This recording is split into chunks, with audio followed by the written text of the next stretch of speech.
the lead. Ooh, awfully close there between Jarrett and Martin.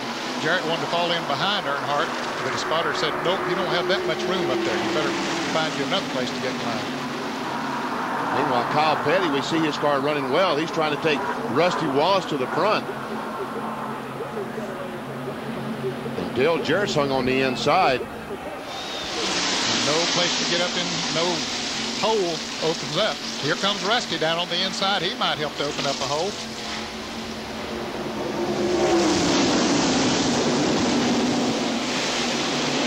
Falls in front of Kyle Petty, behind Jarrett. Rick Wilson goes by. Brett Bodine goes by on the inside.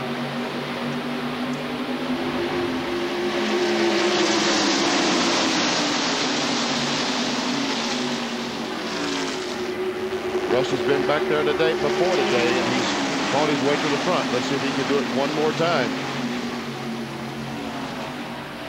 Looks like Dale Jarrett's going to go up in front of Schrader and leave poor Rusty by himself, because there Spencer goes up. The poor old Rusty, though, just coming back down on the inside, but I don't know if he can hold it or not. Now Schrader goes down behind Rusty. Well, why did he do that? We understand that Jeff Bodine, in fact, he is now pulling back out on the track, but he's several laps down. Jeff up there in 5th position in the point stand. He's coming into this race. And the field goes by quickly to his right. There you can understand how fast 190 is. Yep. He was probably doing 70, 80 miles an hour as he was accelerating from the pits. Maybe 100 miles an hour. Those other guys were just blowing by. This is Bobby Hillen's car, the Heilig Myers furniture car. And that's Jimmy Spencer just ahead, who started second. And Davey Allison. Davey doesn't have anybody to draft with, does he? They're just moving by on the inside. They're just driving right on by him. We saw the front fender look like Rick Wilson's STP Pontiac move up right beside it. Hillen as they come off the corner.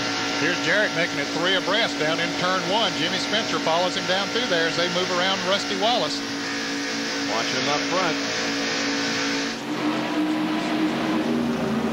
And Jarrett's moved back in the 3rd spot. And Rusty is back there in 6th. Rusty was able to sneak in on the outside. Now Jimmy Spencer right on the inside. 3 abreast. Here's Rick Wilson down on the inside. Brett Bodine follows him. Jeff Gordon back in it here now. Spencer's in the middle. Oh, that's not a good place to be for speed or safety. Now Dale Jarrett's in the middle. That's not a good place to be for speed or safety. An Auto Light Field summary where the cars were running last time around. Ooh, look at this. There is just an incredible amount of traffic. Now we see Jeff Bodine very slow on the bottom. Hope they're not planning on the lane being there. Everybody gets around okay. Spencer's car has been very strong. He's down on the inside of Ernie Irvin there. He needs a little help from Rusty, but I believe Rusty's going to go with Irvin. Look how close they are. At 195. Jeff Gordon is right on Rusty's bumper now. Yeah, Here comes Schrader. Spencer gets hung down there on that inside with nobody to draft with. Now Schrader's coming up there, but Schrader might be just going to try to go on by. Now Jarrett trying to pass Martin here as they come down the tri-oval. And does it. And Ernie Irvin comes along with Dale. And now battles side by side with Mark. And it looks like that Mark is going to battle back on the top. Yeah, he's got to keep his foot to the floorboard in that Valvoline Ford and try to pick up any car that he can to draft with. Looks like the inside line is going right by Mark Martin. Jeff Gordon did pull up on the outside, try to help Mark Martin. Also to help himself, Jeff Gordon, the DuPont car, is a lap down. Is he? I didn't know No, he I don't think so. No, he's up there. Oh, I apologize for that. Looking back on Michael Waltrip's phone, Jarrett's come from. Now Jarrett has the lead. Coming down. Well, he did for a while. Yeah, Earnhardt stayed right up there, and Irvin stayed with Earnhardt. And here we go, 2 abreast again. Rusty has come down there with him. Jimmy Spencer, he was hung down there by himself. He said, got a little bit of help here now.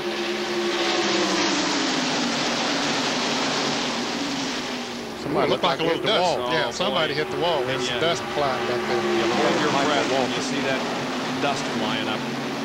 One thing was Michael Walker because he moved down on the inside.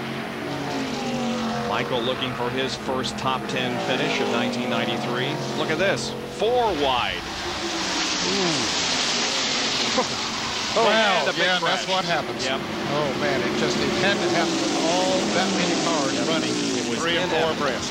Inevitable. Greg Sachs spinning around. And these guys better slow down because pace car moves out quickly to try to pick up the field and slow them down before they get back here. We've got about 5-6 cars that are littering corner number 4. Tell you what, Elmo's got a lot of nerve driving out front of those guys running 190 miles an hour. He slammed on the gas and got up ahead of him. There's Bobby Labonte. You see the 68 car, Greg Sachs in the background. I think Ted Musgrave is involved. There's the 14 on the left of Terry Labonte, and this is lap number 130 that we see our second caution. Lake Speed is involved. The Labonte brothers, both of them, Bobby and Terry. A lot of damage to the front of that car. Yeah. A lot of damage. Well, here's what happened. These cars are trying to get through it. You see Morgan Shepherd looks like he must have some damage to his car. Rick Mast's car's got some damage. Lake Speed's car. Now Jimmy Hensley, I believe he got slowed down and came on through up on the outside. I think that's him up there in the white car up on the left of the screen. Well, you see Rick Mast spinning. There's Musgrave. Lake Speed. Yeah. There were some problems. Jimmy Means, Jimmy Horton. Jimmy Means, you said. Yeah.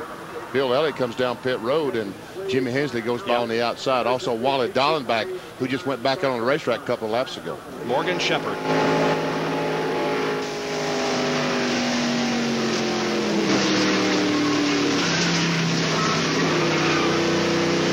Morgan keeps it right up on the outside, but you can see there is some damage to the front of the Citgo Ford. And the safety crew is at the car of Terry Labonte. Under caution for the second time today because of a crash out of turn number 4. Back in a moment.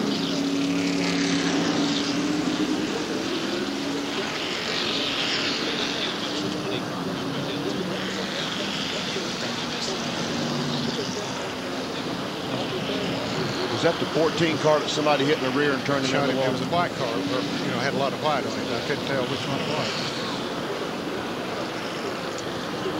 They're still working to get Terry out.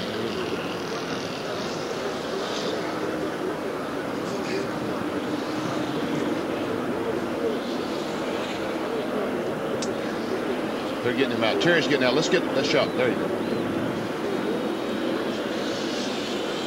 He's walking. He's standing. Oh, thank goodness.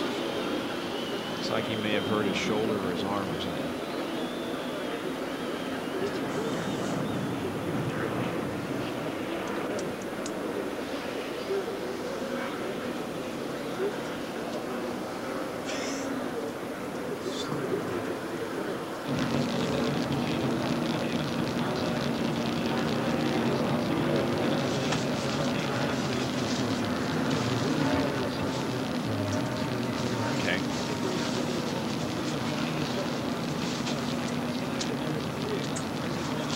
Under caution, the field is slowed for only the second time this afternoon in the Winston 500. This because of a crash involving several cars off of corner number 4. Now Terry Labonte, whose car is there on the left, did get out and walk to the ambulance, so we're very glad to see that. But the car is badly damaged, and here is the replay from Morgan Shepherd's perspective. Now watch his white car down on the inside, gets hit and slams up in front of the other cars. I don't know if that was Terry Labonte or it didn't look much like his car. That looked like Dick Trickle's car. This is out the back of Jeff Gordon's car. I believe that was Labonte, and he turned into the wall hard. And now another look. There's Jeff Gordon very high. You look back just on the very right-hand side, the Rick Mast car and Terry Labonte.